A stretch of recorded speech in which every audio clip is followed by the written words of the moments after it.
Hi everyone, so today we'll be discussing the WHO Labor Care Guide, which is actually the next generation partograph, and this is being followed in majority of centers today, and hence we need to know more about it.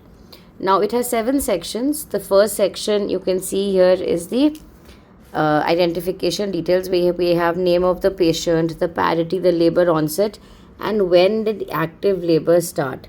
Now the labor care guide is to be filled when the patient is in active labor, and by WHO that definition is now at 5 centimeters of cervical dilatation. That is when we start filling the labor care guide.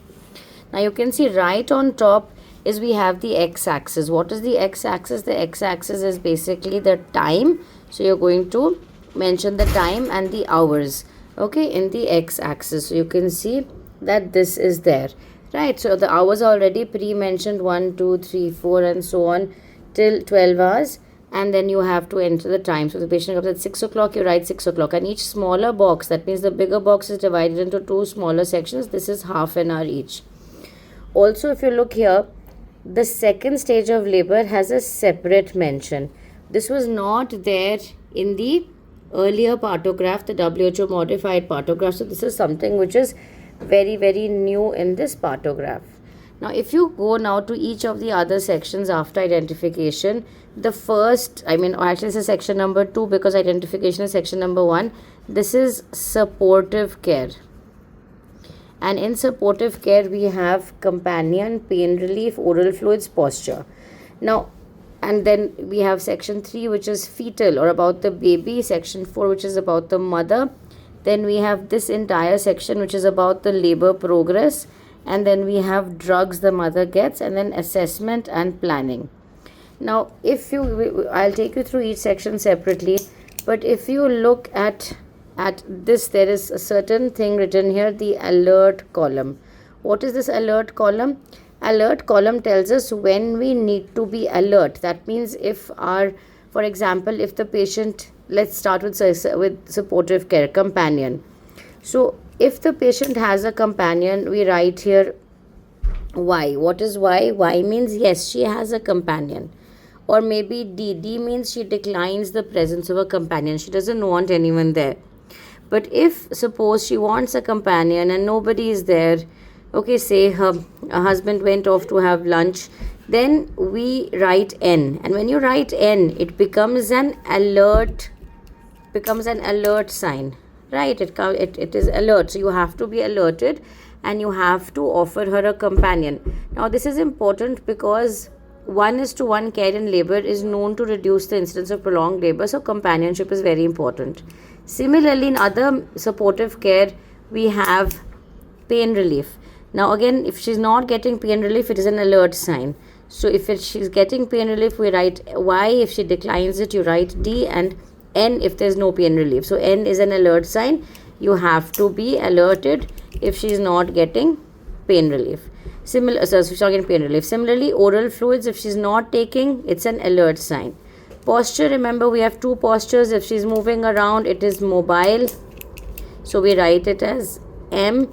Okay, but suppose she lies down, then it becomes supine. Now when she's lying down, that's not a good sign. You have to encourage her to be moving around. So if your SP comes, that is supine, that's again an alert sign. So that's section 2, that is supportive care. Now the next section is the fetal status, how the fetus is doing. So here we have baseline fetal heart rate deceleration, amniotic fluid, fetal position, caput and molding. And the alert values for this are baseline fetal heart rate less than 110 or more than 160. Late fetal deceleration. So if there are no decelerations, you'll write N. If they are early, you write E. Okay, so you can write here N if there are no, E for early, V for variable, and L for late. And if you have a late deceleration, this becomes an alert feature because we know late decelerations are a sign of fetal hypoxia. Now 3+ meconium is an alert sign, and B is blood-stained amniotic fluid. So if the membranes have ruptured, so actually if they have not ruptured, we are going to denote it by writing it as I. Okay, it's a ruptured and the amniotic fluid is clear, you will write it as C. If there is blood stained, you write it as B, which is a sign of abruption, and if it's meconium, you'll write it as M. Now, M also has 3 grades. M plus means mild or thinly stained meconium. Then you have M plus plus, which is thick meconium, and you have M plus plus plus, which is that pea soup like meconium. So you have to be alert if there is thick pea soup like meconium. Then we have fetal position. Now, fetal position, occipito anterior, if it's there, you'll denote it as A. If it's occipito posterior or transverse, it becomes P or T. Then caput, severe caput is an alert sign, and 3 plus molding, that is the suture lines are overlapping and you're unable to reduce them, that is also an alert sign. 3 plus molding, 3 plus caput. The next comes to the maternal values. How is her pulse? That has to be documented. Alert value is going to be bradycardia or tachycardia. Then her systolic blood pressure, if it's less than 80, it's an alert sign. If it's more than 140, it's an alert sign. Then the diastolic blood pressure is an alert sign. Temperature is an alert sign. And urine protein or acetone 2 plus becomes an alert sign, right? So this is quite straightforward. Next comes contractions, and in contractions you can see there are 2 rows. The first row, you have to mention the number of contractions. So if she's getting 3 contractions lasting for 30 seconds in 10 minutes, we're going to write this like this. So 3 contractions, 30 seconds, which is normal. Suppose she starts getting 4 contractions for 45 seconds, you're going to write this like this. So as long as she's getting between 2 to 5 contractions, it's normal. If she's getting this is actually a misprinted typo. If it's less than 2 or more than 5, it's an alert sign. If the duration of contraction is less than 20 or more than 60, it's an alert sign. Then we come to the very important part, which has changed a lot compared to earlier partographs, is the cervical dilatation. So you can see the plotting of the labor care guide starts at a cervical dilatation of 5 centimeters. So when she comes, suppose she's at 5 centimeters, you're going to put a cross here, right? That's when you start the plotting. Now, what is the alert column for cervical dilatation? You can see they are time-based intervals. And what does this mean? This simply means that at 5 centimeter, you can wait for a maximum of 6 hours. At 6 centimeter, a maximum of 5 hours. At 7 centimeter, maximum of 3 hours. At 8 centimeter, maximum of 2.5 hours. At 9 centimeter, maximum of 2 hours.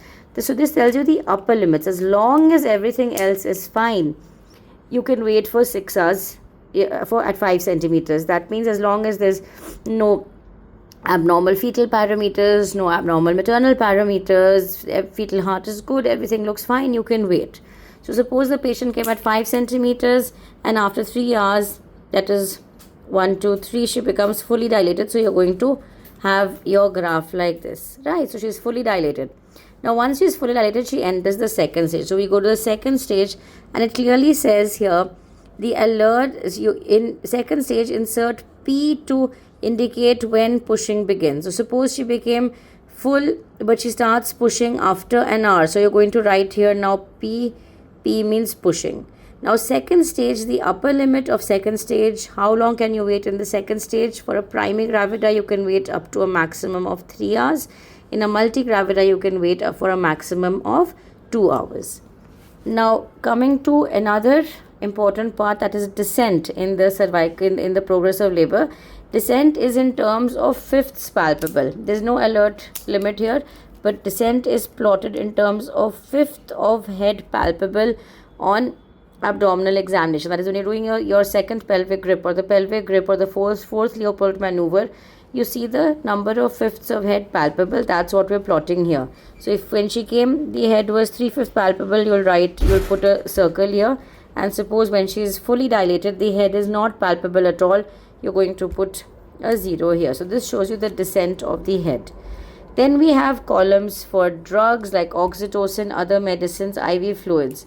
And whenever the alert has been triggered, for example, here there was late deceleration, you're going to write your assessment here, that what did you do? Okay, so you suspected fetal distress, you started oxygen, you made the patient lie in left lateral, you started IV fluids, or you stopped oxytocin if it was there. So whatever you have what was your assessment at that time, has to be noted down here. Okay, what assessment was made, and what is your plan of action? Okay, did you decide to do a cesarean section, or did you decide to stop oxytocin? Did you decide to monitor for another half an hour and see how the fetal heart rate is? Whatever is done, and it's going to be a shared decision making. That means you're going to discuss this with the patient, and that will be your decision here, of course. And then you have to sign your assessment and plan. So if I've made the assessment and plan, I'm going to sign here. Like if she didn't have someone here, you wrote supportive care, nobody was there, companion was not there, so you'll write here what was your assessment. You'll write that her companion went off for lunch.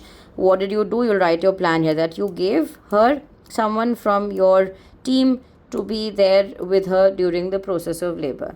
So this labor care guide is a very all-inclusive document, okay, which is very, very important. It should be practiced in all setups, and it should be practiced by for all patients who are in the active stage of labor, that is 5 centimeters or more. High risk patients, however, may require additional monitoring.